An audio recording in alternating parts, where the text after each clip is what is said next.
Yeah, for multiple reasons. You'd never know where that hand has been. Okay. I was afraid he was going to grab my can and it was going to like stick to his hand. And he's just like, Hello and welcome to The Ridge, a show by Damage Control Podcast. Award-winning show. That's right.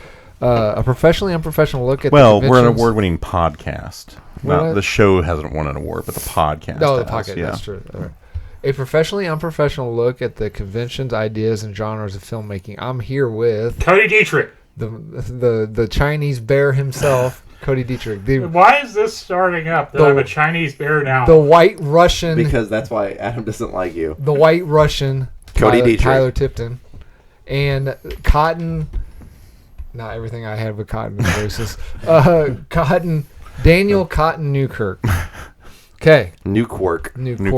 I said that Yeah, one time. going back all the way back to episode 1 when he introduced me as Daniel Newkirk. I said that one time. That was actually episode 0 before we even had a name. Was that the pre-show? Yeah, that was the pre-show when you were introducing the podcast. And it was really important to make sure like all the guests were. Was that when your buddy Stanbridge was there? Yeah. Yeah, that was. We like never got to the topic because it was just everyone arguing with him. Yeah. That was Daniel's like, it don't matter. I'll never be on the show again. Yeah, exactly. That was Adam wants me to be on one episode. 13 years later, here we are. I was so glad when he stopped showing up. You and me both, brother. Because it'd be like, Superman's from Krypton. Actually, Superman is not from Krypton. Mm-hmm. He's not? He was just that type of person. This episode's topic is MacGuffins, and if time allows, other things. A little sizzle there. I wasn't sure how long we could talk about MacGuffins, so I've got other cinema language, the language of cinema we can talk about. Okay. It would have been nice to know. They're along the lines of MacGuffins.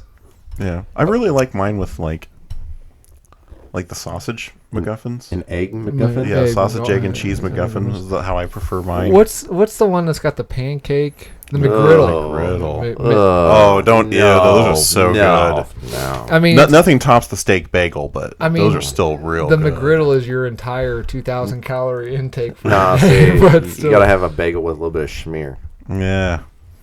Okay, so AI is racist. I put in Cody's a Chinese bear. And you got a Chinese bear. Yeah. Why is that racist? Because I didn't want it to be a panda. Oh. And I said specifically not a panda, and they still put a panda. Let me see. That does not look like a panda. Does China have bears that aren't pandas? I think it's just a white and brown bear. I think you're racist, Cody. Yeah. Okay. Did you know that koala bears aren't real bears? What are they? I don't know what they are, but they don't have the qualifications. I knew that right joke was that. awesome. Well, I think the real thing is they're marsupials. They are marsupials. That's right. Definition of a And then MacGuffin. a wombat can kill a dingo with his ass. That's a true fact. Just spitting animal facts. They also shit cubes, I think. I think they're the animals that like poop out perfect cubes. Not perfect. Did you know that when hippos poop, their tails throw their feces down farther in the water so that fish can eat it? This reminds me of a TikTok I saw, and this is obviously AI generated. Is it the cheetah? Yes. Yeah. Yes, there's this hippo that's being chased by a cheetah, and like this cheetah runs down this hippo and bites him in the ass, and this hippo power shits in the cheetah's face and runs off, and the cheetah's just like, what the fuck, and then walks away. So goddamn funny. I had the same response. I do not care that this is AI because it is awesome. What were we talking about? That was our feces episode. Well, I got one more animal fact that I need to get out. Is it feces based? No, I it's actually stomach acid based. Okay, all right, fair enough, close enough. Yeah. So crocodiles have the most powerful stomach acid in the world, and how they do that is they close off a valve in their heart and send carbon dioxide rich blood to their stomach, and it increases the production of acid, making basically fluoric acid, and that's how they can stay under water so long. They can just bypass their heart to do the oxygen exchange, and so they don't waste as much energy. So that's why they can just lay underwater longer. I heard it was Japanese females that have the strongest stomach acids. They have to survive all those bukkake. Definition of MacGuffins. What do you think a bukkake is? An object, device, or event. Because I know what one is. An object, device, or event. Moving on, and It certainly doesn't get in the stomach. You're not doing it right. You could have done like tentacle porn or something like that, but you went with that. Definition of MacGuffins: an object, device, or event that is necessary to the plot and the motivation of the characters, but insignificant, unimportant, or irrelevant in itself. Some example. The use of the MacGuffin plot. I wrote this down because I thought Tyler would find it interesting. The use of the MacGuffin plot technique predates cinema itself. They think like the Holy Grail from Arthurian legend has been cited as an early example of MacGuffin. Oh yeah. The Golden Fleece. Jason the Argonauts, yep. The name MacGuffin was coined by the English screenwriter Angus MacPhail. It has been... His name was Angus MacPhail? MacPhail? McAfee? MacPhail? McPhail? McAfee. MacPhail? Yeah. It has been posited supposedly he only used Windows computers because the Mac constantly failed. He was a Linux guy. It has been posited that guff as a word for anything trivial or worthless may lie at the root of MacGuffin. Sure. Yeah. With all that Wikipedia knowledge. Oh, it's called a MacGuffin because MacPhail. And Guffin. Yeah. So the McDonald's joke, more close than we Yeah. This is my Guffin. It will be the MacGuffin. With all that copy and this paste, is my car, the Mac Ford. with all that Wikipedia The knowledge, copy and pasted done. What are some examples of MacGuffins that you guys like? The Macarang. The Macarang. Yeah. The Macarena. Is that an Irish Batman? No, because MacPhail made the MacGuffin. Yeah. So he made the Macarang, like the Batarang. Could go with his Macmobile. No. But the Macarena was MacGuffin used in Hotel Transylvania 3. The what? By the way, that's an Adam Tipton logic jump to make that joke work. No, in Hotel Transylvania 3, I'm hanging out with you Van too much. Helsing uses a sheet of sheet music to control the Kraken, and the only way they can get the Kraken out of his control is by playing the Macarena. Yeah, but isn't that important to the plot? Yeah, it is a MacGuffin that is, until then, not important to the plot at all, right? Definition. No. Music can move the hearts of many. No, okay. I don't know. We'll have to make a judgment call on that one. But, so like my favorite, and this is going to sound artsy-fartsy and hipster. The Maltese Falcon. I do like that one. No. Oh, I thought that was the one you were Rosebud from Citizen Kane. The whole plot is started. The whole thing is started for the newspaper writer to discover what Rosebud means. Ultimately, it doesn't matter. It's just something that kickstarts the story. It's the reason for the story to exist. But ultimately, it doesn't fucking matter what Rosebud is. It's just the reason for the newspaper journalist to go into Kane's life. Huh. Okay. See, I guess I might be thinking of MacGuffin differently then, because I always thought MacGuffin was like the thing that people had to go get and it solves all the problems. See, I thought that too. Yes, but it ultimately does. Like, okay, so like the Maltese Falcon. The idea is who stole the Maltese Falcon? Where is the Maltese Falcon? That's the thing that starts the story. But ultimately, it doesn't. Okay, a better example, and it's been done 1,000 times now since the Big Bang Theory. The Ark of the Covenant. The Ark of the Covenant, Indiana Jones being in the Ark of the Covenant. So the idea of Indiana has no relevant plot to the Ark of the Covenant because without him, it would have ended the same. Yeah, it's kind of so a MacGuffin is basically something that kickstarts the story, but ultimately doesn't unattainium in Avatar. Right. But I don't want to be pedantic about this, but I'm pretty sure Ark of the Covenant came out before Big Bang Theory. That is true. Yeah. Maybe. Just depends on what timeline you're in. Yeah, that's fair. Yeah. That's fair. There's a branching timeline. Okay, there. Tyler, I'm going to give you a list of Ark of the Covenant, Big Bang Theory episodes. I want you to put them in order. Let me make sure Why I are you use the antagonizing divergent him? He timeline. won. Because that was a bullshit timeline. Doug from The Hangover.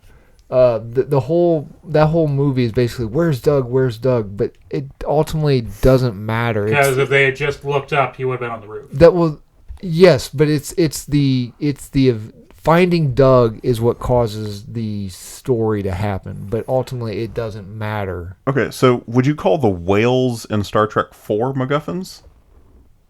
I haven't seen that movie, so I don't know. Oh, you haven't seen Star Trek IV? It's really good.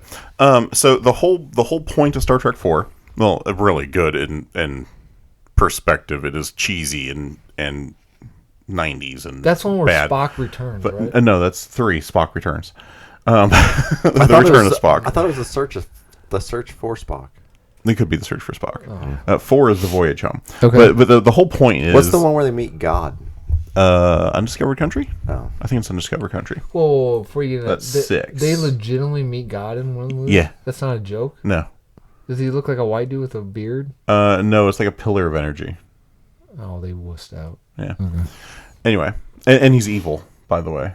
Well, yeah. They meet him and he's trying to destroy. And it's like, maybe it's not God, maybe it is God. And they kind of leave it on that kind of, we don't know. Okay. But they kind of imply that it is. And I'm pretty sure that's 6. I think it's 6. Yeah, because 5 is the one with the Klingon, Vulcan, Romulan plot. All right, Tyler, I'm going to give you a list of Star Trek movies. I want you to put... 1, 2, 3, 4, 5, and 6. Oh, Put them in okay. order. Yeah, but then like 7, 8, and 9 are much harder to put in order. Anyway, the plot of Voyage Home is that aliens come by and they're going to destroy the planet because there are no whales on the planet. Okay. Because they have been listening to whale songs. Okay, the aliens have. Yes. Okay. So the crew of the Enterprise in a Klingon bird of prey shoot around the sun, time travel back in time, and then wackiness and hijinks ensue until they're able to get whales onto their ship, slingshot around the sun again to go forward in time, and then transport the whales to the planet to save the day. Those whales are like, what the fuck just happened? Yeah. So ultimately, yeah, that would be a MacGuffin. It's Why are you giving me that shit face? No, I that was the legit plot of that movie. I had no idea that was the plot. I've never seen. I think I might have seen the Viger Star. The very first one, yeah. Yeah, I have not seen the rest of those. So that was seriously the plot of the movie. Yeah. They needed whales to save the planet. Yep. Was it some sort of commentary how we need to stop messing with nature? So I'm was them time traveling back in time and taking whales the reason that there was no whales on the planet in the first place? No, they said that they went extinct sometime in the 20th century. So they went back in time to found a male and a female. So a single pair. Yeah, a single pair to repopulate the planet of whales. That had no whales. Whole lot of incest whales being born. Does incest? Hey, it worked for Noah. It worked for Spock and Kirk. No. In the Bible, Noah's Pet whale. they had their sons and their wives that were not their sisters. Yeah, but how many animals did Noah take on the ark? He had 2 of each. Exactly. And that's both how lions had manes. And that's how we get the platypus. I have so many questions. One, What are we talking about this episode? is the ship MacGuffins. is the ship big? Like, do they have like a tank on the ship? They have a cargo bay. And they just have fill it full of water? Oh, I thought you were talking about the ark. Who's No, cleaning up that shit down there? That's what I want to know. Do they fill it full of water? Or? Yeah, they have to reinforce it. So so they end up doing some like timeline divergent, which is kind of funny because what they need is We'll make sure they put it in right fucking order. That's all I gotta say. the cargo bay is not strong enough to hold the pressure of the water that's Right. going to go in there. That's because it's a Klingon vessel and not a Federation vessel. So what they need is a specific type of material, and Scotty and Bones go to get that material and find out it hasn't been invented yet. And Scotty's like, you can't believe you guys haven't invented this yet. And he scribbles down the plans and hands it to a guy and says, make this. Oh, what paradox is that? Well, they did the same thing in the reboot Star Trek movies, where, like, even though that Spock basically gave Scotty his formula for interdimensional warp travel, like 50 or like 20 years ahead of schedule when he was supposed to have it or something. Yeah. Yeah, I don't know about the new ones. But yeah, so then like the dude's like, yeah, I can make this, and then he makes the material that they need to line the cargo bay to hold the weight of the water. And then Bones is like, you just deviated the timeline. And this guy's like, how do we know the guy doesn't make it on his own?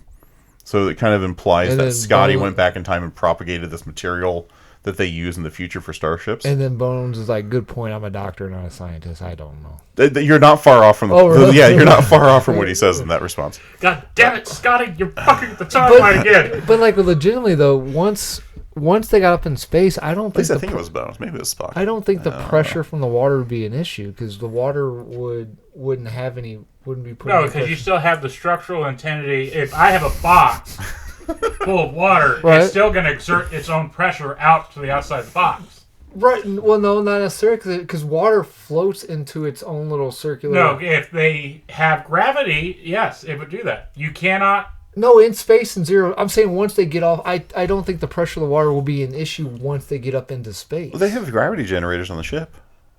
Oh, that's right. Yeah, they don't float. Yeah, so they I have forgot about gravity. that. I forgot about that. Well, what if they leave the cargo bay in 0G? Yeah, so they put gravity on the water. The water goes through the floor. No, but it's they Klingon leave technology. It's not that advanced. fucking. It's capable of time travel, but not isolating gravity. Rednecks of space. Yeah, like spacefaring race. They classically still use spears and bladed weapons. Batliths.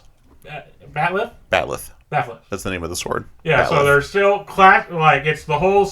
At least Star Wars, they made it a laser sword instead of aha, my fencing rapier. Are you? Yeah. Yes. Sulu fences as a hobby. Yeah, as a hobby, he's not going into battle with it. He Wow. has. Do you not like Sulu because he's Asian, or do you not like him because he's gay, Cody? I like him because he's both. He is my least favorite character. No, that's not Sulu? true. That's not true. I always had a soft spot for Chekhov. I like John Chow. The only thing I don't like about modern Sulu is it doesn't sound like old Sulu. Yeah. Like that old Sulu voice is just fucking amazing. I know, George Takei. Yeah. Sexy voice. That's our George Takei. That's a question for your therapist. Franchises that basically live off of MacGuffins. Star Trek? Well, I haven't seen it, so I'll take your word on it. But like Fast and the Furious, every fucking movie is basically we need to get this MacGuffin, and then it legitimately, it's like the opening. There's a cold open. There's the inciting incident where The Rock or Kurt Russell or anyone else is like, we got to Kurt get Russell? this. Yeah, he plays Mr. Zero or Agent Zero or Mr. Nobody. Something like that. Oh, I had no idea that Kurt Russell was He's actually like- in the film. I thought he's you like were in- fucking around. No, he's like in two of them. All right. Anyway, Mission Impossible is another one. Oh, yeah. They're They said like the rabbit foot in 3. Rabbitfoot in 3, the Narc list or the Knock list and Knock list. Knock list. Knock. The NOC. The Nautilus. They're going after Captain Nemo's ship in the first movie. But yeah, so basically it's just a The cube from Dude, Where's My Car? Have you seen the obsessed with Have it. you seen the Lego Batman movie? Yeah. The opening of the Lego Batman movie is literally a plane falling over Gotham City, and Captain gets on the radio. He goes, "This is MacGuffin Airlines flight number," and then he's like, "We've got 17,000 pounds of dynamite, 1,400 cute little bombs, and 150 this," and then the Joker like hijacks the plane, which causes the whole plot to go on. That's great. Yeah, so basically it's just unimportant. Not necessarily unimportant, but it's not necessary for the story. It's just the catalyst for the So story. the Craggle in Lego movie. You have to ask. I haven't. No, seen because it. it's important to the plot. But no, it ends up not being important that he has it. Because anybody could be the one. No, the Craggle is the glue. Yeah, but I don't think the Craggle is the MacGuffin. I think the Craggle is The cap Craggle- for the Craggle. Is but the isn't prophecy. But isn't that the whole plot? Is that he's chasing through the entire movie for this Craggle, and it's like... Well, he's chasing through the entire movie because he's got the cap for the Craggle, which is the crazy glue, on his back. Right. The piece of resistance. Yes, the piece of the resistance. That's pretty funny. Okay, yes, the Craggle from the Lego movie is a classic example of a MacGuffin. So what I'm hearing is that I was right, Yeah. and you were... Adam. All right, I'll take that. The Craggle is a mundane tomb of crazy glue, making it a cliche or a mundane MacGuffin. Pretty much, I don't know if it applies to this movie, but I'm pretty gonna much say the Allspark from the Michael Bay Transformers. Oh, yeah. everything in Michael's Bay Transformers Well, they is rank it pointless. up as like, this is the saving of our species. Sam, why are you using it to kill one guy? That could bring back the entire Cybertron species. What the fuck are you doing, Sam? And then the second one is just made as a MacGuffin to bring back Megatron. Isn't there always, like, every single one, there's, like, some ridiculous... Yeah, like, there's some more powerful object every single time. Yeah, I mean, the MacGuffin in the last one, I guess not, the last mainstream one was the Earth itself, because it ended up being Unicron. Yeah. and then it didn't become Unicron. Yeah. That started to, didn't the horns come out? Yeah, the horns came out. Yeah, but then I it really stopped. wanted Earth to transform and just... Kill all the humans. Yes.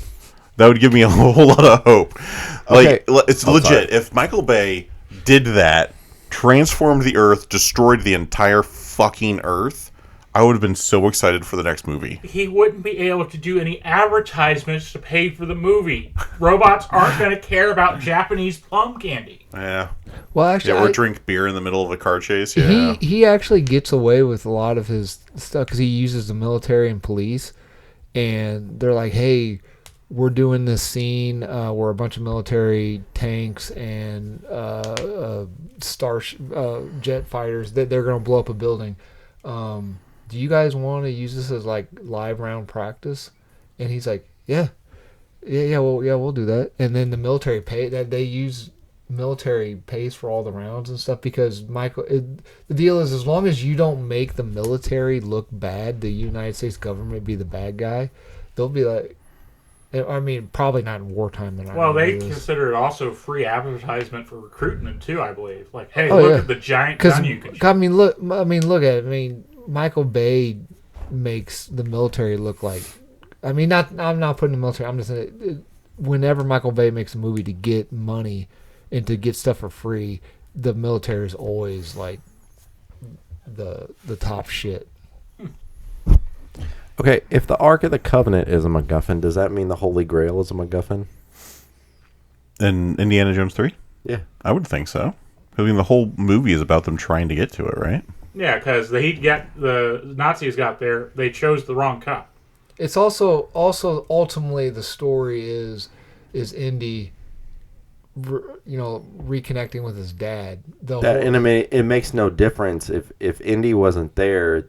I mean, the Grail is still technically in that temple. It's just underground now, so it would have made no difference if he was involved at all. Yeah, I mean, if you look hard enough at any story, I'm sure you can pick apart. Right, but what? No. I was just relating it to the MacGuffin idea. Yeah. That it has no bearing or anything like that. Right. But, So what about... Oh, go ahead, sorry. no, go ahead. What about like the Horcruxes in Harry Potter? You have to ask this one. I don't know. Would you consider them? Because isn't like that the whole plot of one of the movies is that they're just trying to find Voldemort's Horcrux? Well, they actually have to destroy them to kill him. Yeah, so you have... Sure. So to kill Voldemort, you have to destroy these items. So I don't think they become irrelevant at the end because you have to find them. Right, but I mean that's the... I'm not sure because I've never. But anytime a movie advertise, I would say it'd be more of the Deathly Hollows are the MacGuffin because they end up really not being all that useful. Like, the invisibility cloak is literally just it's an invisibility cloak that enchantment doesn't wear off. Because there's other invisibility cloaks in the world, the enchantments have to be upkept. The invisibility cloak that Harry has, which is one of the Deathly Hallows, is just basically it's just one that's lasted for a very long time. Wait, so the Deathly Hallows is a thing and not a place? Yes, it is the three brothers, aren't they? Yeah, the Deathly Hallows represent the three brothers who cheated death because they got to a river they were supposed to drown, and they used magic to circumnavigate them. And Death's like, you've beaten me. So here's my devil's sort of twist. I'm going to give you whatever you want, and it's going to end up getting you killed instead. So the first brother asks for the most powerful wand and then gets killed because he's egotistical about it. The other brother gets a stone that can bring anyone back to life, but it's like an after image. So, like, he's not happy. Like, this person's alive, but, like, he can't interact with them. So he gets depressed and kills himself.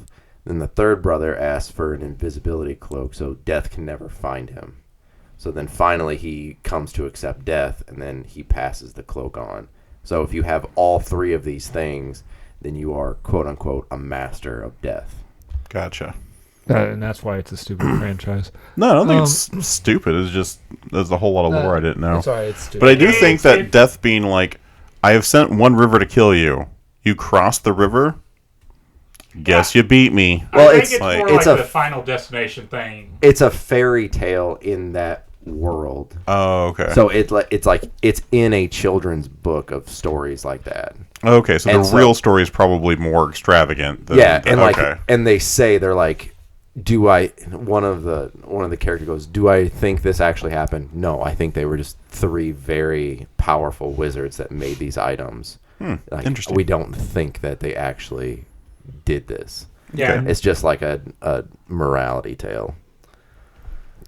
Any lasting things on I don't know. MacGuffins before I move on to other things? That's why I think MacGuffins is so hard, because it says one thing, like someone said that, for the Deathly Hallows, it says that, yes, it's a MacGuffin. And then they're like, no, it's not a MacGuffin because it directly influences the plot. Like, you have to destroy these for the plot to happen. Like, it's the same thing for the One Ring. Well, I think the MacGuffins can also be fluid. Like, it could be the inciting, it can be the catalyst for the story, and then, like, legitimately, it could be fluid. So it could be the catalyst of the story, and then literally the story could be over in 5 minutes. But then it becomes, to expand on the story and make the story, to tell an interesting, exciting story, it becomes useless at that point. So you can tell your exciting story, and then when the climax, the closure of the story needs to happen, it then becomes vital to the story again. So would that be the briefcase from Pulp Fiction? Yes, that's another famous example of MacGuffin. Yeah, see, I think that's kind of where we're butting heads here is the understanding of MacGuffins. Because my understanding before the episode was it was just the thing that everyone was chasing after. See, that's what I thought. It can be that. Well, my understanding, it's the one thing that fixed every problem in the situation. That's more of that. What's the Deuce? How do you say it? Deus ex machina. The poop machine. Yeah, we'll get to that. So put that put a pin in that. Remember that. But I mean, like, oh shit, Jesus. So, like, the One Ring, to me, in the Lord of the Rings series, it wouldn't be a MacGuffin, but wouldn't it be a MacGuffin in, like, the Hobbit series? You see, and I haven't seen the Hobbit series, but I know that isn't that where he finds it, but, like, he doesn't do anything with it? Well, I don't. Yeah, he finds it, but it's not important. Like, they're not searching for it. Like, in the Hobbit, they just kind of walk by and be like, oh, look, the ring. Thank you. I'll take that. Yeah. And then, like, in Lord of the Rings, it's centric to the plot. So I don't know if I would call the One Ring a MacGuffin, because they're not chasing after it. Like, the whole thing is about it. It's the world's longest escort mission is what it is, because they're just trying to get it to Mount Doom and yeet it into the lava. Well, and then on the Hobbit side, my definition of the MacGuffin comes like Bilbo was only able to do those things that make him a legend in that movie because he had the ring. He did kind of kooky stuff before that, but after that, that's how he rescues them from the goblins. That's how he's able to sneak into the dragon's lair so effectively and evade them for so long, is because he just can't be seen. Yeah, the invisibility of the ring. I mean, that's ultimately how he pisses off Smaug enough that he flies out of there. Yeah. Cody, you slammed the tables over and you pissed off the recorder. I'm sorry. Elemental crystals in Final Fantasy are MacGuffins? Yeah. Depending on your Final Fantasy, but yeah, that's kind of the plot line of them wandering around to find those elemental crystals in a couple of the plot lines. I mean, Final Fantasy 1 is like chain MacGuffins. Like, if I remember right, like the opening for Final Fantasy 1 is like the princess is asleep, so you need to go get the herbs from the witch. So you go wondering where that was going. Yeah. The princess is asleep. You need to. Yeah, so then you go to the witch to get the herbs, and she's like, well, I'm missing my eye, my glass eye. So if you give me the glass eye, I'll give you the herbs. And then you go to the person who has the glass eye, and they're like, you need to go kill this dark elf first. And then you go kill the dark elf, and then it all like resolves backwards. Okay, so with the description of MacGuffin you presented, the can of shaving cream from the original Jurassic Park. Yeah, that ultimately become. I don't even think that. Well, that didn't even come back until the animated show on Netflix now. So yeah, that's pretty much a useless. Yeah, it was the driving force of why the events happened in the movie is because it was, hey, I'm trying to get the DNA to sell to the competitors, and that's the only reason the park went south that moment. At that moment, but it's also that dude was really bad at that park. You should not have everything being accessible and circumnavigated by one key press. Yeah, and there are like only two computer programmers or whatever on that island. Why? Well, everybody else was off the island. Spared no expense except for paying people. Yeah. Everybody else, well, there could have been more, but they was the most senior ones. Everybody else was off the island because of the storm. Engineers, technology, and alien. This is a MacGuffin, I guess. An alien? I think it means like the Alien franchise. Oh, okay. Okay. Oh, the Phoenix fire from Onward? Oh, the Phoenix gem? Yeah, the Phoenix gem. What's Onward? Onward's an animated show about like modern fantasy, and these two brothers go on a quest to resurrect their dad for a day. I would think so. Yeah, I mean, it sounds like MacGuffin. Yeah, I mean, yeah. Yeah, because there isn't any real gem at the end. It's like there is a gem, but when they have the gem, that's when that triggers the dragon creature. Right. I don't know. I still go back and forth on MacGuffin. I didn't think that MacGuffins would be such a pain in the ass to define. Right, like I guess. Yeah, I thought this entire time fixed everything. No, that's the deuce. Yeah, that's what I've been led to believe now. Shabba-da-doosh. And I thought Deus Ex Machina was just specifically something to do with fucking machines. It literally means the god in the machine. And it comes from like old like Shakespearean plays when they would have like they would write themselves into a corner where there's no solution and there's no way, and literally they would have like pulley rigs and a Greek or Roman god would come into the play and solve the problem. Got you. So that's where the term DM comes from. Keeping a party from being wiped from a simple thing is Deus Ex Machina. Yeah, absolutely. Awesome. Yeah. So if you ever hear me say I'm not going to Deus Ex this, that's what I'm talking about. Shit! So that means we need to actually lock in because we're going to die. Yeah, it's like I'm not going to intervene to keep something from happening. It's called Deus. Like I refer to it as Deus Exing because it comes from Deus Ex Machina. Would you like to skip to that right now? No, let's go. Let's continue. Okay, all right. You got anything else for MacGuffins? No, I move on to the next topic. Red herrings. Oh, fuck. That just makes me think of a pup named Scooby-Doo. Oh, I was going to say it's communism. Communism is always a red herring. Definition of red herring. Something that misleads or distracts from a relevant or important question. It may be either a logical fallacy or a literary device that leads readers or audience towards a false conclusion. Yeah, like Colonel Mustard's work on the nuclear fusion bomb, or Mrs. Peacock's missing husband. Or No, Mrs. White's. Mrs. White. Yeah. I'm gonna go home and have sex with my wife. I'm a plant. I thought guys like you were called a fruit.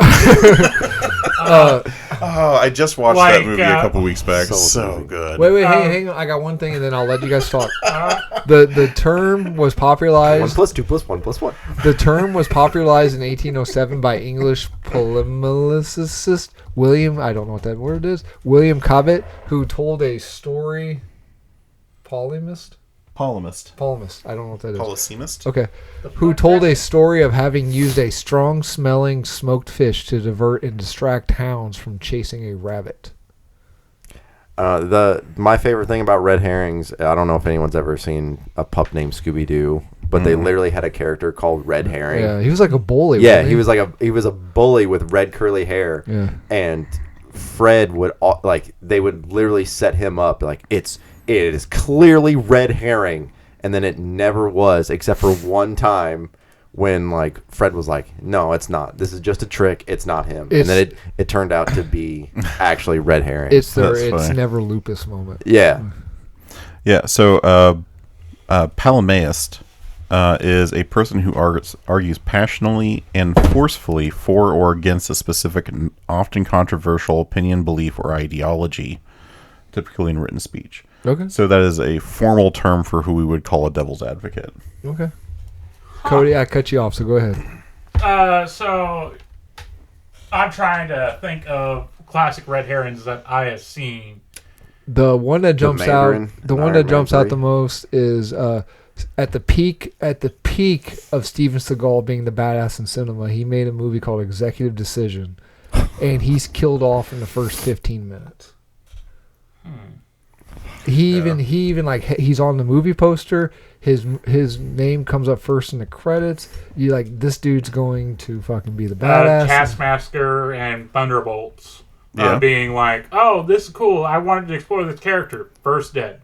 Yep. Okay. Bryan Cranston and Godzilla. There, yep. The money from Psycho. Yes. Yep. It being important, I guess. Yeah, because they act. That's supposed to be the. That's also kind of. Yeah. I guess that could kind of be a MacGuffin in a way too, because that's the inciting incident to get that money, and then it becomes Where's Marion? Also, Janet Leigh at the time was a huge star. It's another Steven Seagal thing where she was a huge star. You think she's going to be the final girl? She's off in the shower. I just saw the very first Friday the 13th for the first time. Okay. On Friday, and why'd you watch it Friday? Because it was the 13th. Oh. We had 2 Friday the 13th this year. I think we're going to have more than that. Because I think we have these 2 back to back, and I think there's another one later in the year. But yeah, they're the opening girl who's turns out she's an exposition dump. She's the one that's hitchhiking throughout the woods trying to get to Camp Crystal Lake. Yeah. And she's the first one to die, but they build her up to be final girl, this is the main character girl. Yeah. And the main character girl ends up being a completely different survivor. It was a really refreshing watch. Speaking of the stupid franchise that you like, Tyler, Sirius Black is positioned as a menacing murderer while Peter Pettigrew hides in plain sight. Mm-hmm. You have to explain that one because I don't know. Yeah. Explain it, Tyler. No, I mean he's portrayed as the villain of the series. He's the reason that. So building up to 3, he's No. In 3, in that specific movie, he's killed tons of people. He's the reason he betrayed Harry's parents. He's the reason that they died. And then it's not him. It's the other guy. Is Harry's mom and dad Tom and Martha? No. Why did I think that? I don't, because... What's the mom's name? It's Lily. What's the dad's name? James. Huh. Where did I get Tom and Martha from? I mean, I know where I got them from, but I thought... Why'd you say that name? Martha! Billy Loomis in Scream. Oh, when he gets It's fake like stabbed. set up. He's set up as the killer, or it's set up as the killer, and then Kills him. and then it kills him, and then he comes back. Dude, I think they've all but confirmed that Stu's back in the new one. I think so too. Oh, Scooby-Doo 2. Okay. When they run into the former Black Knight ghost out in public, and they're like, "Oh no, he's stolen his old costume." I can't remember his name is. It's Peter Boyle's character. Yeah. So, like, I haven't done anything in years, and like, I love when Cody does impressions. It's almost as good as when Adam does impressions. Right? Yes. yes. Well, when I try and do impressions, I get yelled at. It's because they're all racist. It's not my fault. That's what those people. No. It's getting worse. Those people. It's getting worse. Man, you're going Adam levels of deep here. I'm all balls deep, buddy. Come on, you know that Adam can't get very deep. It's a Darkhold very from shallow Dr. Strange. experience. Depends on what I use. Nah. The Darkhold from the Book of Ashanti from Doctor Strange Multiverse of Madness. As soon as they get there, it fucking goes up in flames. I don't think that'd be a red herring. Well, that it was feels more supposed to be the thing that fixed the thing, and he ends up actually having to use the dark magic to save the day. Would that be a MacGuffin, though? Yeah. No, it's a red herring because it didn't work. No, well, that doesn't make it a red herring. No. A red herring is where they build it up to be a thing, and then they swerve, and it's not the thing. Yeah. So like if they build it up to be the magical solution, and he gets there, and it's a fucking like someone has it's a phone book with paint on it, and it's not a real magic book, would be a red herring. The paint would be red. Okay, Yeah. so that's a MacGuffin then. Probably a more MacGuffin than red herring. Here are some techniques for red herrings. The chosen one subversion. I'm sorry, leading the audience to believe a character has a special destiny. I guess that would be the Steven Seagal, Marion Crane from Bryan Cranston. mislead. Well, no, this one might be. Well, no, misleading The prophecy casting. of the special. The what? The prophecy of the special from the Lego movie. Oh, Yeah, I guess that's kind of a red herring. No, the other thing you just said. Didn't we switch categories? That's a type of red herring. No. Why? My brain. We're still on red herrings. These are techniques for red herrings. Technique number 2. Misleading casting, using actors known for villainous roles to make them look guilty. Ooh. Oh, what would be an example of that? Well, Gary Oldman, he had done some villain roles. I can tell you a perfect example of that. Okay. And it comes from a very probably not well watched movie called Season of the Witch. Okay. And the Season of the Witch is Was that the one with the window that he looks through? no. Well, I mean yes, but no. It's got I believe it's Nick Cage and Ron Perlman. Yeah. And it's 2 Templars, and they're dealing with like the plague, and they find out that there's an evil witch behind the plague. Okay. And they get there, and this actually has 2 red herrings. The first time that they get there, they're like, "Oh, the witch isn't evil," and then it swerves and turns out, "Oh no, the witch is evil." Okay. But they build it up like Ron Perlman's going to betray Nick Cage, and they do that and because Ron Perlman kind of has that reputation of you can't trust that character, or he's usually the villain except for a few instances, blah blah blah, and he never does. They build you right up to the point where he's going to betray Nick Cage, and he's like, "No, I'm not going to betray you. What do you think I would do?" And then they move on. And then he dies. Okay. No, they both live. No, he's dead. He gets burnt to ash in the wings of the demon. I need to rewatch that movie. I'm pretty sure they both lived. No, he's dead as fuck. Because he does this whole thing like, I'm going to buy the first drink, and then blast of flames, skeleton. It's been a while since I've seen it, but that's a I category. do not remember that. I feel like I would remember that. That's a category Internet Movie Database. Dead as shit. Dead as fuck. No, So would you say I thought they run off to the sunset together. no, it's Nick Cage and the one That's- chick when she's unpossessed. Oh, that might be That's it. what burns him up, the sunset. No, As a vampire. Ron Perlman's character Felson does not survive Season of the Witch. Would you say Face Off, though? Because they cast Nick Cage as a villain, but he's at that point he was notoriously kind of an oddball actor, better for playing bad guys. And then John Travolta, as he was kind of he was doing good guy roles at that point, and then you watch it, and then. And I kind of just do that as they was playing. They're both good actors on that. Hey, I can play a good guy and I can play a bad guy. Okay. I think it's more of that. I mean, I think that's a fair point though, because you don't see Nick Cage as a villain very often. Okay. Or not Nick Cage. Because because they change faces. Because Nick Cage is the bad guy, and he gets John Travolta's face. Yeah. Topher Grayson in Predators. Topher Grace. Grace. Yeah, the good. Yeah, there you go. Like he's just supposed. He's the bumbling comedic guy. Nope, he's a serial killer. Yeah, that's a good example. Mm-hmm. What about the technique of the fake villain? You mentioned Iron Man 3. No, the Mandarin. And Is there? Can you think of any top of your head any other fake villains? I was kind of no, that's not really that. I was thinking Last Action Hero. The subversion, like, hey, it's the same guy, Arnold Schwarzenegger, and his guy who he plays in the movie in that universe. And when they meet each other, Arnold's just like, oh yeah, just all movie talk and whatnot. Do the voice. Just all movie talk. Just all movie talk. In this one, we actually brought the number of killings down a half because we had 73 in the previous movie, so we only killed 62 in this movie. Arnold, are you okay? You sound really sick right now. I think I got pneumonia. Oh, Pepsi Zero just came up my nose. Oh. Well, Get to the chopper. Ric Flair's out in the hole. He might have some medicine for you if you want. Woo! Is it like this?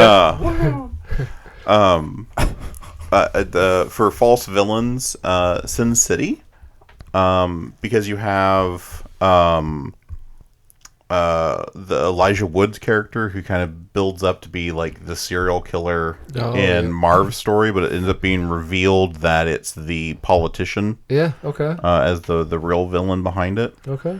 Yeah. What about kind of in the same way of Sin City? This may not work, but what about RoboCop? You think it's Red from that '70s show, but it's the head of Omnicorp? Yeah. Yeah, because they arranged for him to get all shut up, right? Yeah. Wait, that's Red from that '70s show? Yeah. The Kurtwood leader of the Smith. gang. Yeah. Huh. I still can't watch that movie when he blasts him out the window and you look at his arms, they're falling. They're like 10 feet long on each side. Mm-hmm. I always have a problem when he gets his dick blown off. It makes me feel uncomfortable. Well, they give him a robot dick. No, they don't. What? Yeah, No, did we not see the same I can't believe I didn't. I must have watched the director's cut. Yeah, they Ken doll him, man. 22 Jump Street makes fun of red herrings.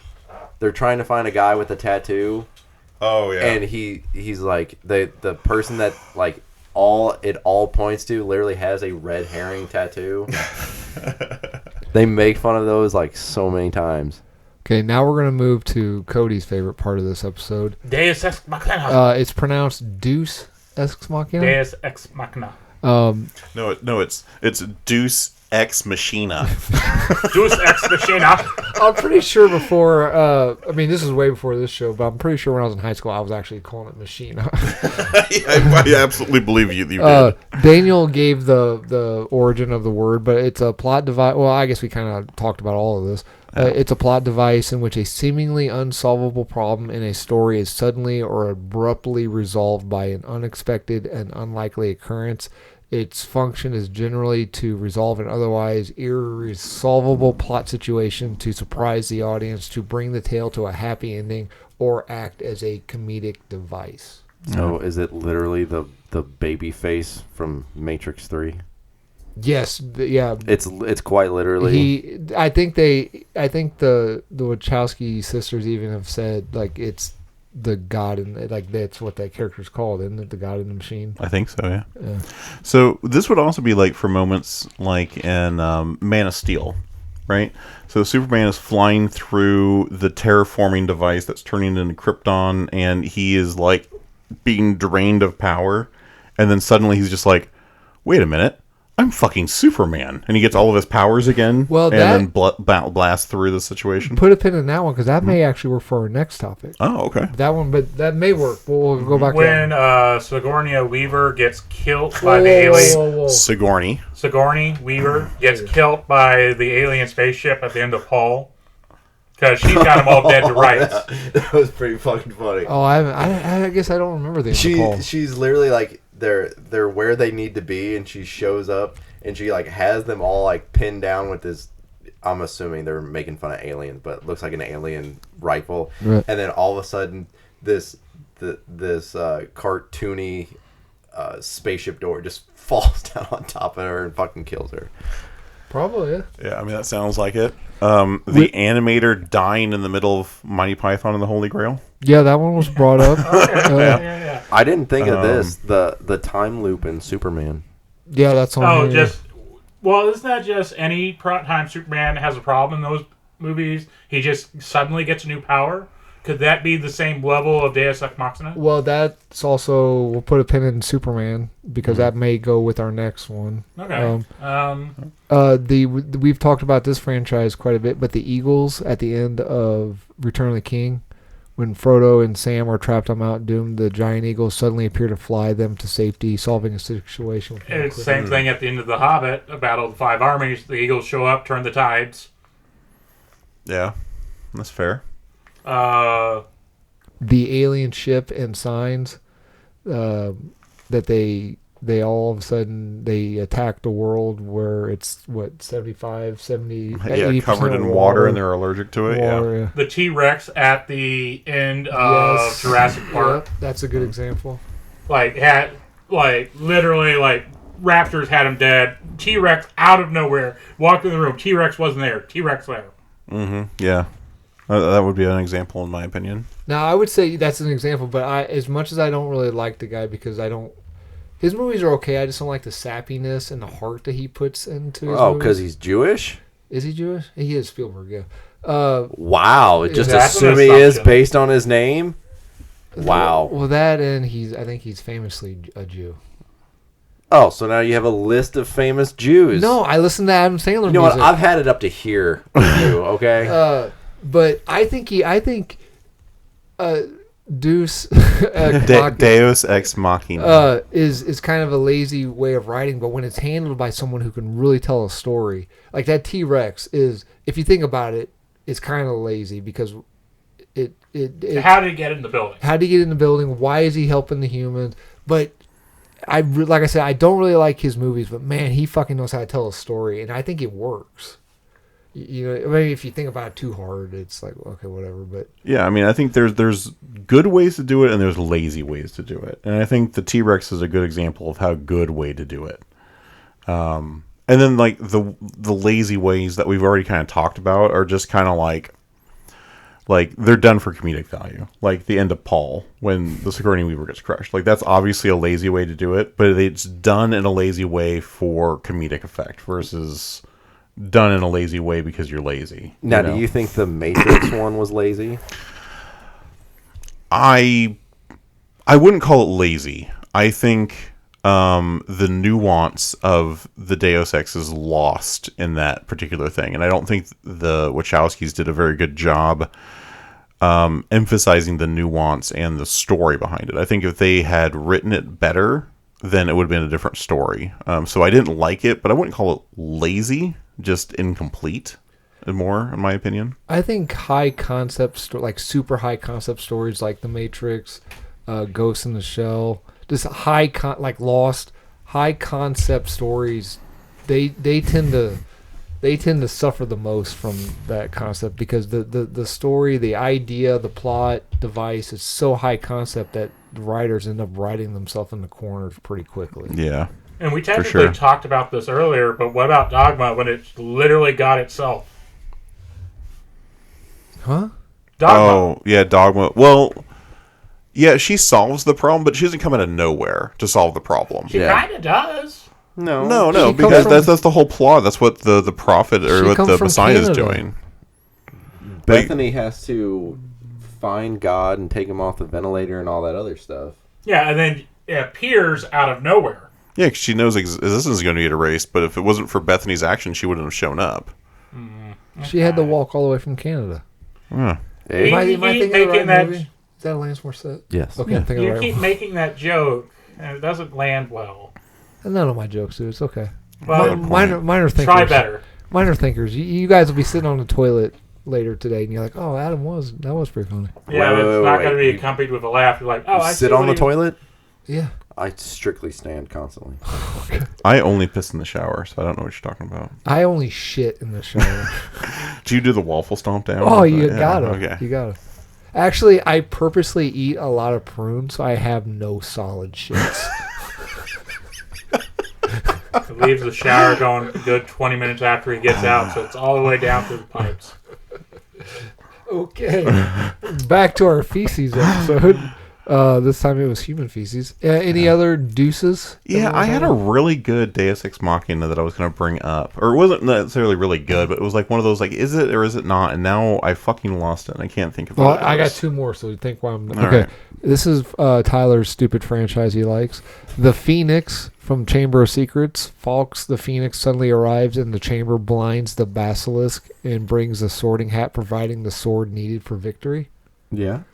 Wait, they have a sorting hat? Yeah. Sorting. That's how you get sorted into your house. Oh, okay. I thought there was a sorting hat and then a sorting hat that brought a sword. Oh, no. That's Oh, okay. That's a different franchise. The sorting hat is? Yeah, the sword and hat. It's Wes- from a...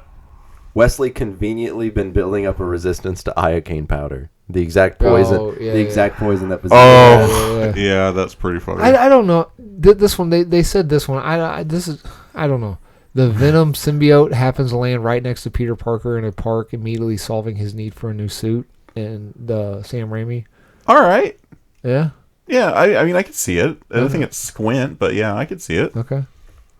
Did that help? Did you figure out? No. Okay. Okay. I'll think about it in 2 topics from here. While you're taking a shit. Yeah, probably. Okay. I'll text you guys.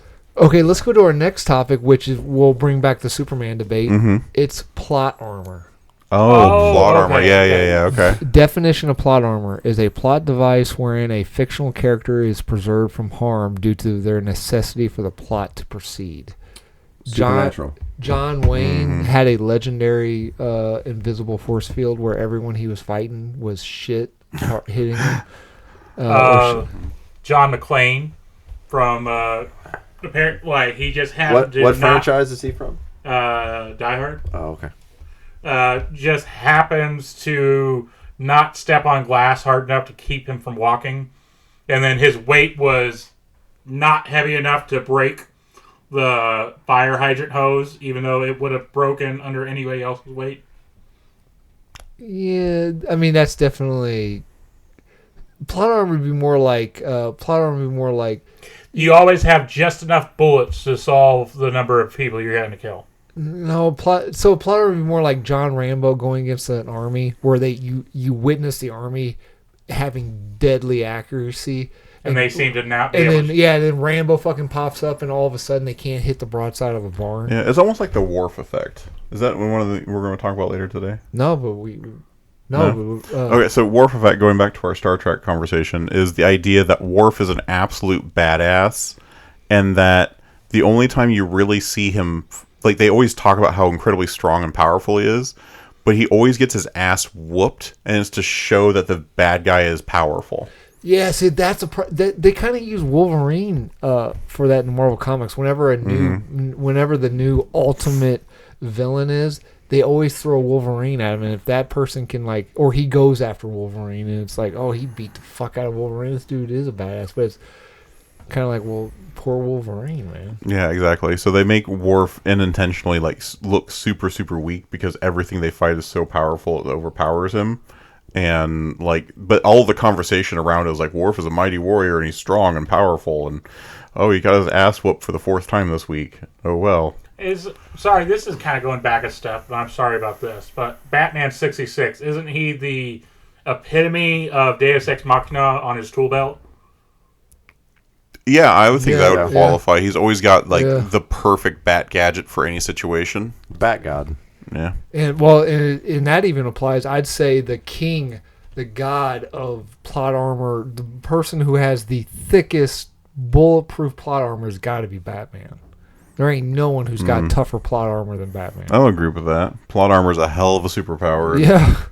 So I said it when you first brought it up, and I know it's your favorite TV show, but Sam and Dean Winchester do have plot armor, and they mention it in the series as the reason they do survive is because they are God's favorite thing to watch. And then after they beat God, they lose their plot armor. So that's interesting. Yeah. That's bringing up movie techniques. We'll go back to plot armor, but that's called hanging a lampshade on something. Mm-hmm. Because like they mention it, like they're like, we should have died. Like there's no way we should have survived this.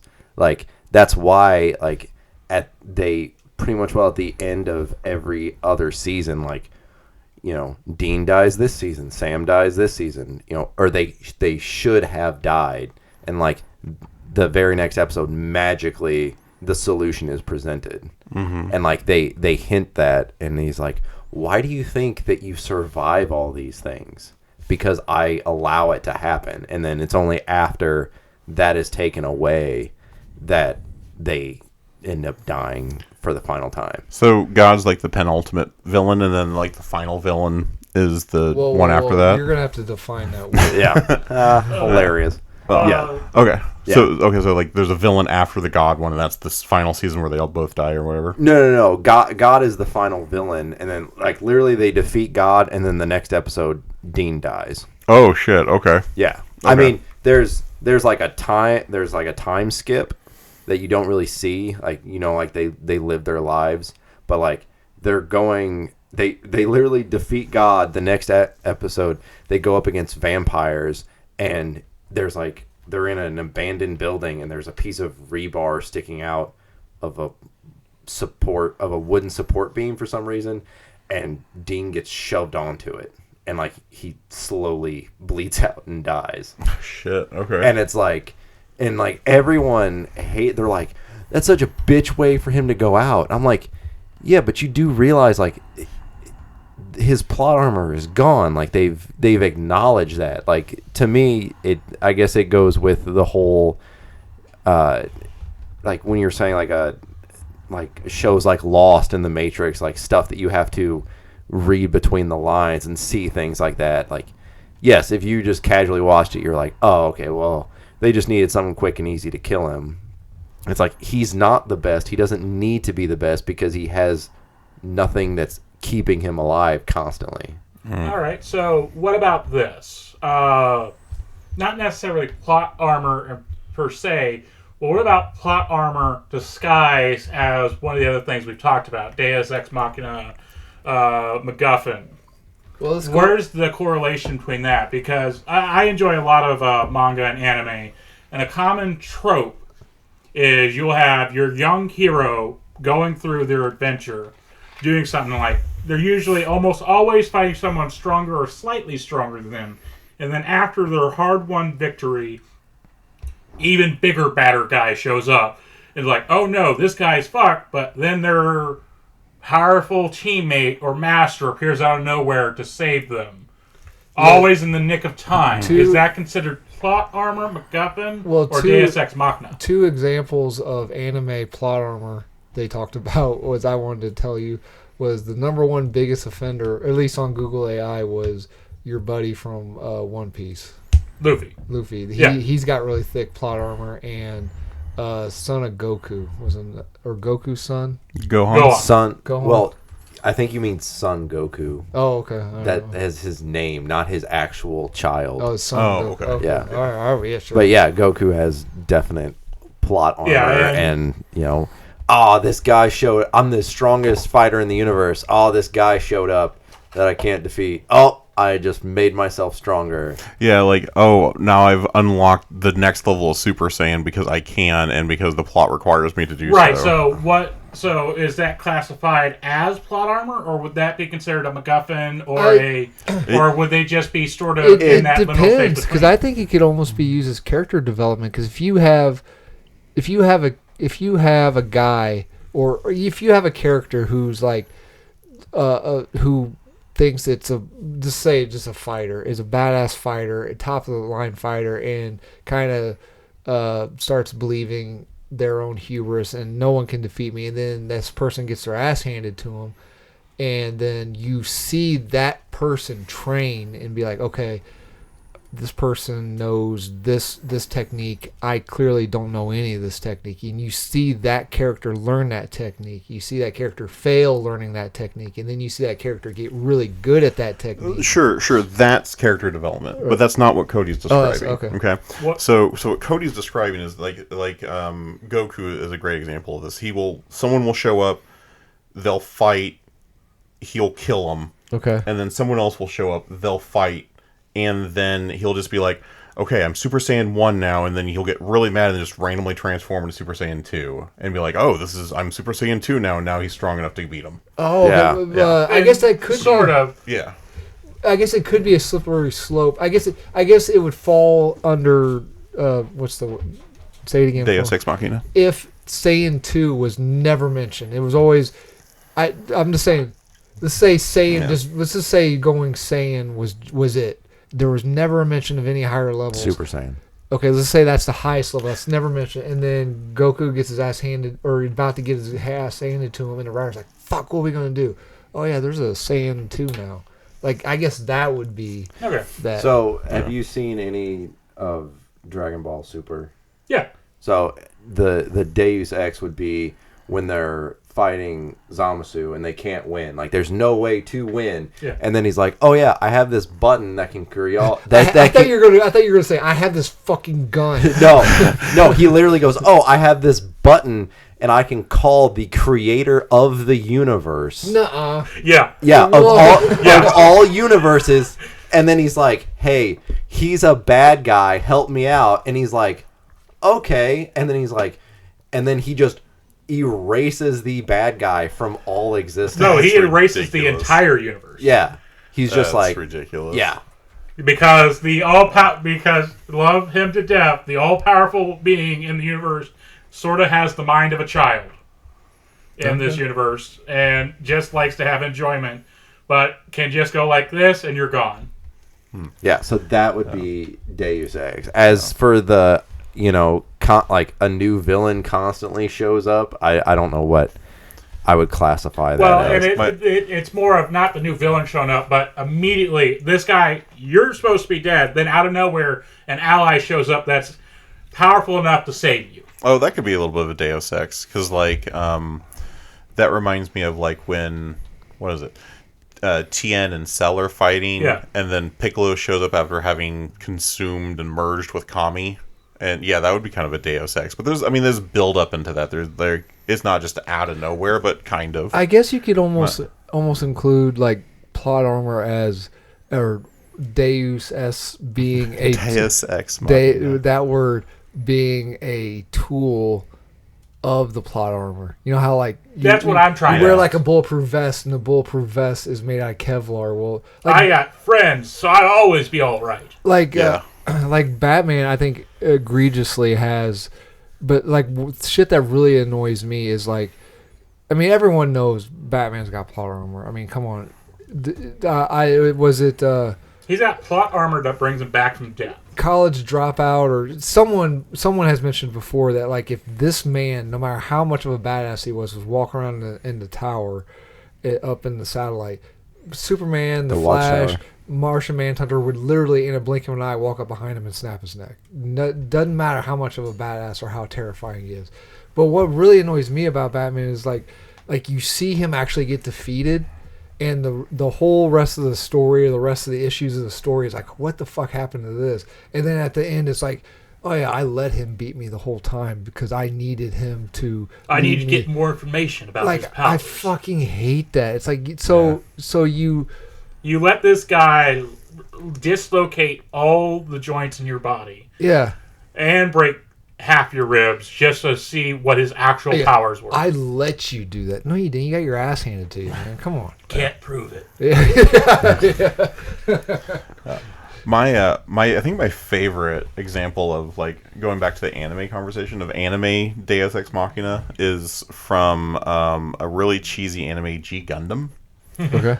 So the whole thing is like it's really super cheesy, but it's like each nation has one fighter and they have one giant fucking robot and they're trying to be the best. And the tournament culminates and you have like the Japan one's the main hero. And he gets into a fight with somebody. I don't remember which nation he's representing, but their robot's ability is to make shadow clones of himself. So he makes like, or no, it's not clones. I'm sorry. He like, is it the dragon one? No. It's just a one-off Gundam, but basically he's like not creates clones, but there's like, yeah, I think it is. No. I'm sorry, I'm trying to remember the premise. I don't remember what the bad guy's problem is, but he ends up like creating this situation where he's getting attacked from all sides, all directions at all times. And it's like 7 energy blasts constantly hitting the main character. And he's like, if there's going to be 7 energy blasts, then I just need to make 7 copies of myself. And then he like just from fucking nowhere, never been able to do it, but makes 7 illusion clones of himself to fight this bad guy and wins. So, like an after image clone? Because he's moving so fast? It's not. They're not even after image clones. So, like, they're completely doing independent things. Could you say that in Iron Man 2, when he has that one weapon, that they're surrounded by drones, and he has that one weapon that magically cuts through them. And he never uses it again? Yeah, it's never mentioned before or after. He uses it in Avengers. He does? Yeah, in Avengers. But I guess in that. Yeah. They explain I can only do that once. Yeah, because it's got an expendable energy cell. So like he uses it as a in a fighting in Iron Man 2 or 3, and then in Avengers, I think it's 2, because in Avengers the helicarrier is coming down. And they've panned to him, and he's working on it, and he's using that same laser beam to cut through the exterior of the helicarrier so he can get in to fix it. Oh. And he does. It's that same energy beam, and then you see the cartridge expel. Oh, okay. So, like, they explain out why he doesn't use it in Avengers, because he's already used it. Oh, gotcha. Yeah. Well, then it also goes to show, because Tony, every time he makes a design flaw, in his opinion, he does something to make certain it doesn't happen again. Right. So he could have seen every time I use this thing, I always got to expend the thing. I'm going to take it out of the design because I don't want to take the chance that I need it and I can't use it. Okay. So I don't even want to have to rely on it. So let's go back. Let's go back to our debate with the Superman. Is in Man of Steel, is that scene the deuce, or is it plot armor, or is it a mixture of both? To me, it's kind of like I think it's probably plot armor, because it's just like, no, fuck, this is my great weakness, and I'm going to say fuck this, and I'm not going to affect me anymore. I would say plot armor also, because it's just like in Superman Returns, where he's like, oh, I can't, kryptonite kills me, but I'm going to lift this entire island made from kryptonite and launch it into space. And not only that, didn't he have a kryptonite bullet inside of him at the time? He had been stabbed. Okay, stabbed is what it was. And like he was manhandled by Lex Luthor and then thrown off a cliff. And then he's like, oh, but you know, I can do this anyway. And in that universe, that's the same Superman as in the first one, where he has just the hunk of kryptonite on his neck and then nearly drowns without help. And I kind of want to call bullshit on a little bit of that. Well, you can't. No. On Superman getting stabbed through his clothes with a simple kryptonite, not sharpened, by the way, just a happily jagged piece of stone, straight on through his clothes. So does his clothes have the same property as him, that they are also powered by the sun? Or is he just supposed to, we're just supposed to believe that his clothes happen just not to get damaged unless... It depends on what universe, because in some universes they come from Krypton. They're made from the Aren't they like blanket flight suits or something? Well, in one universe, like it's made from the blanket or like the things in his ship. In other universes, like they're like you said, they're like a flight suit or like a suit from Krypton, and then some are, they were made on Earth. Because I think there's a comic or a TV show, like he like when his suit is dirty or whatever, he like flies through the sun. Yeah. And that's what burns off everything except for his suit. Speaking of his suit, getting the best. I've never seen the show, but I kind of like. Going back to Cody watching YouTube reels. I've seen YouTube reels of the Tyler Hoechlin.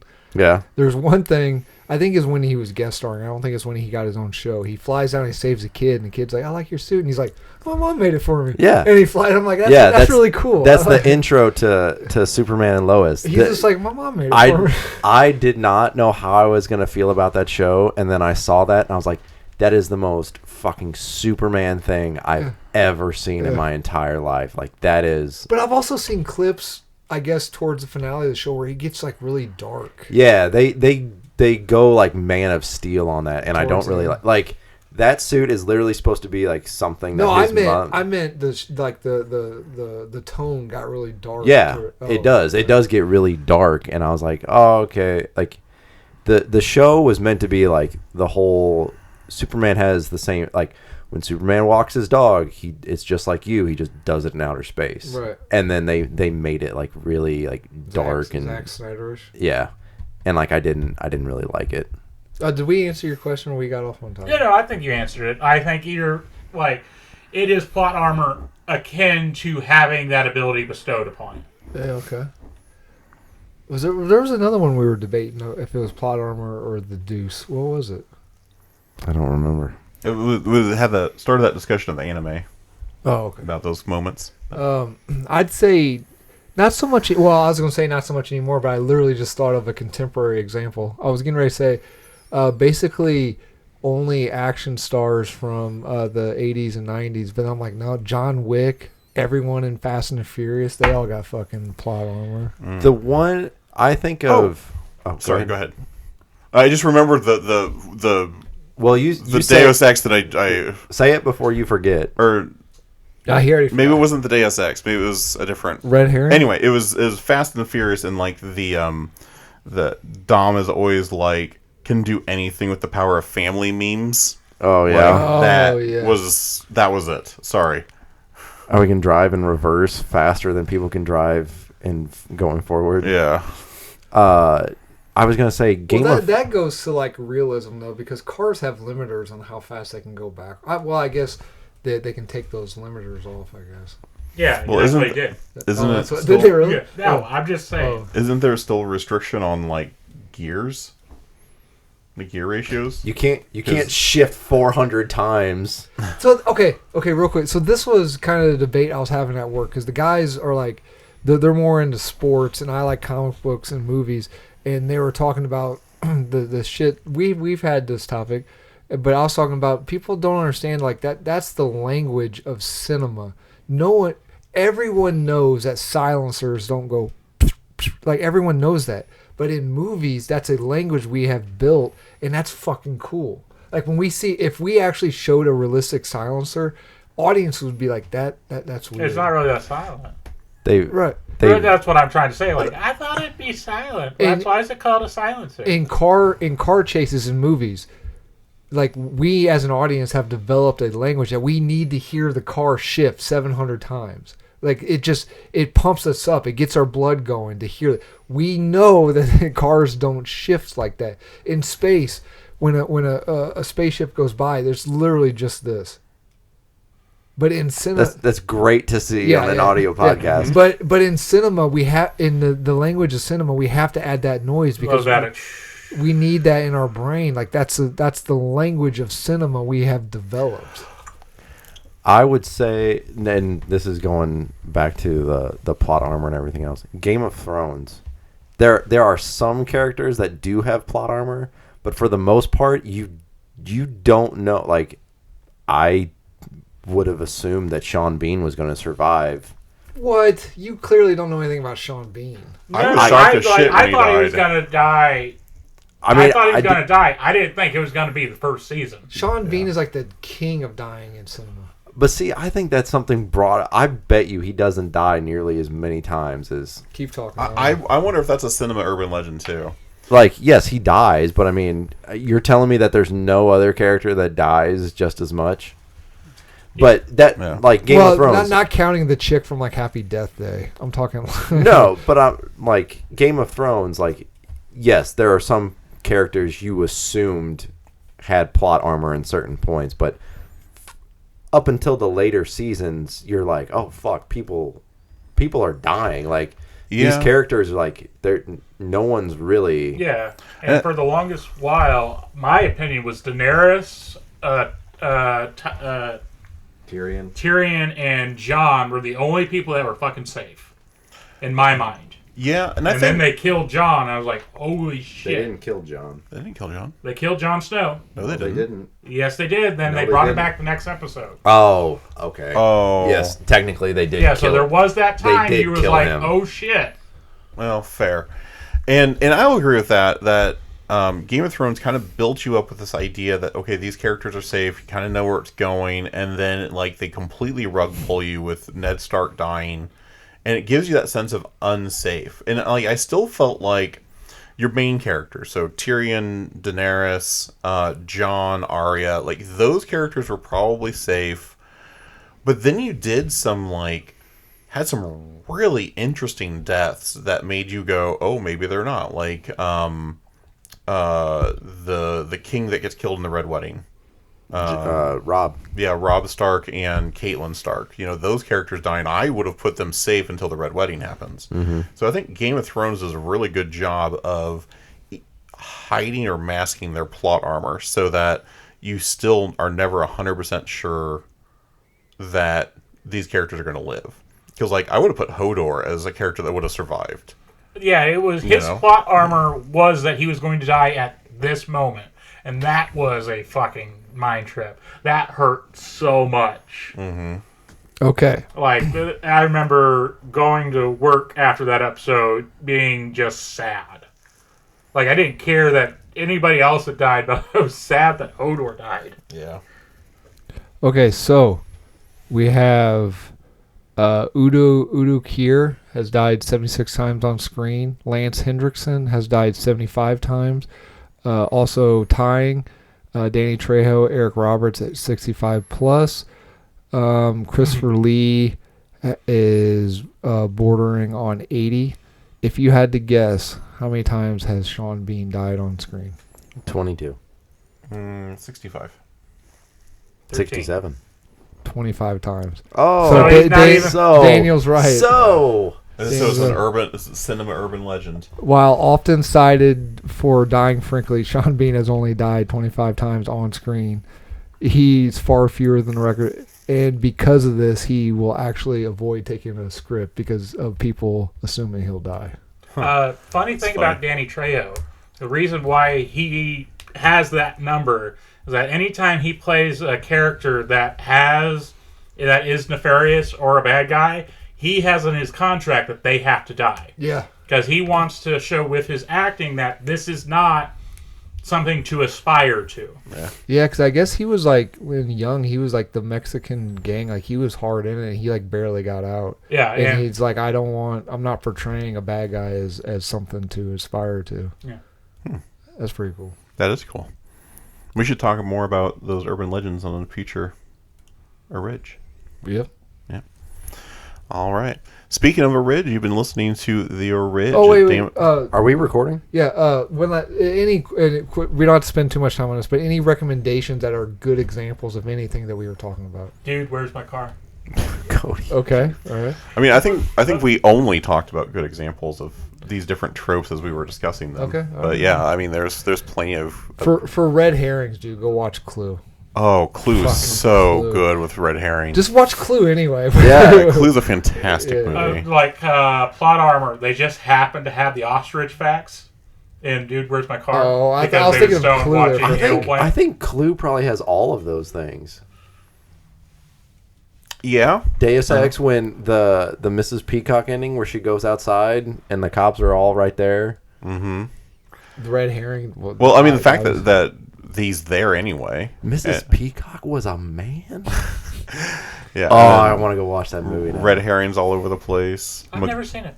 Really? What? It is Oh. a classic Dude, 80s comedy. It is worse just seeing Tim Curry run around. I love Tim Curry. Explain the plot of what happened is fucking amazing. Yeah, so once you watch Clue, you will understand why no comedy will ever stand up, because that is like the benchmark for comedies. Is for me is so like if I'm putting my top 5 comedies together, Clue's one or two. What happens if I watch it and I'm not impressed? We're not friends anymore. You're no longer Wow. If you are not impressed by Clue, I don't know. I would. Well, it's just that he doesn't like some of the comedies I like, and I don't hold it against him. Well, Clue is a completely different street. Clue is a different story. Like you could hate every other movie that I like. There's so Clue's a different story, and there are just so many funny small things. Like the very opening, like he steps in dog shit, and then like every time like a new person comes into like they all just like look at their feet. It's just like small, tiny, funny shit like that. Absolutely, yeah. Small little details in Clue is what makes it great, and the callbacks. You should. And if you want to do a movie night where we watch Clue together, I am fucking in for that. What streaming Clue is service? fantastic. If you're going to be distracting me by laughing the entire time. I had to watch it on YouTube, I think. Okay, let's see. Because they had a one with ads on YouTube. I think that's where I watched it. It's on MGM Plus, Fubu, Sling, Amazon Prime, Philo. Oh, maybe I watched it on Amazon Prime. Watch it, dude. Oh yeah, if you watch it and you legitimately do not like it, you have to explain why. Okay. Yeah, it is a brilliant film. I'm not saying I'm going to go in with it hating it. It's probably right along my comedy line of what stuff that I absolutely love. I just like this has happened before. Like I was thinking, this is funny as hell. Danny's like, that is not. Comedy. And you can literally watch it multiple times and pick up on things that you like did not see the first time. Oh yeah, the time I watched it just a few weeks ago, it was easily my 10th or 11th time seeing that in my life, and I still found new things that I'm like, I did not catch that before, and it's so funny. Okay. Yeah, just a fantastic movie. All right. Now I'm thinking about Clue. Yeah, go watch Clue. All right. So you have been listening to Orig, a Damage Control podcasting production, an award-winning podcast. Make sure you check out new episodes every Monday on YouTube, Apple Podcasts, and SoundCloud. And then make sure you check out our social medias on Instagram and Facebook. Please like, comment, and subscribe. Adam?